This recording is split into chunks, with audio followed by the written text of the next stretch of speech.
Il-votazzjoni tas-Sibt kien eżerċizzju ta' ħela ta' ħin li ma sarraf xejn tajjeb għall-familji u għan-negozji għal Joseph Muscat. Il-mexxej Laburista qal li Lawrence Gonzi jagħti każ riżultat meta dan iduq għal widneħ biss.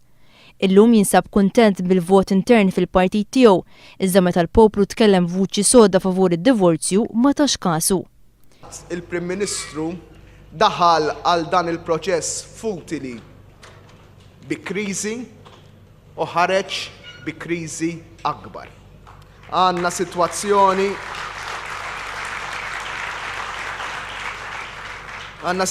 ta' Prim Ministru li għandu issa ċertezza ta' problemi li ilhom hemm u sinjal ta' problemi ġodda wkoll.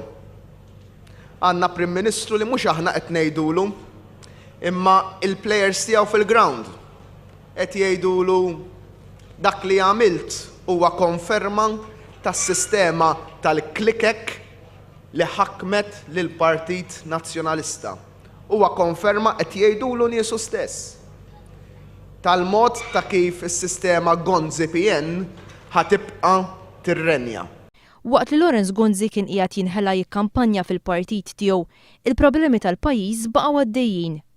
Joseph Muscat qal li biex ikun kredibbli, Lawrence Gonzi għandu immedjatament imur fil-Parlament biex jibdew jittieħdu voti bilan li jittestja x'inhi verament is-sitwazzjoni tiegħu. Priorità għal Joseph Muscat hija l-mozzjoni tal-Oppożizzjoni li ilha żmien twil pendenti dwar is-sitwazzjoni miskina li jinsab fiha il-qasam tal-Ġustizzja u l-Intern.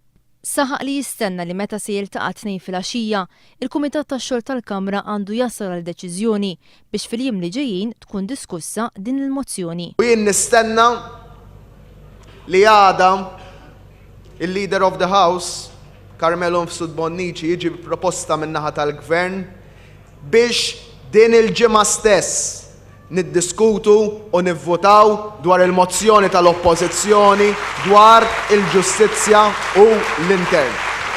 Jekk dan ma jseħħx u ma jittieħedx vot, allura tkun konferma li Lawrence Gonzi mhux talli ma solvix il-kriżi li għandu, iżda għandu kriżi akbar.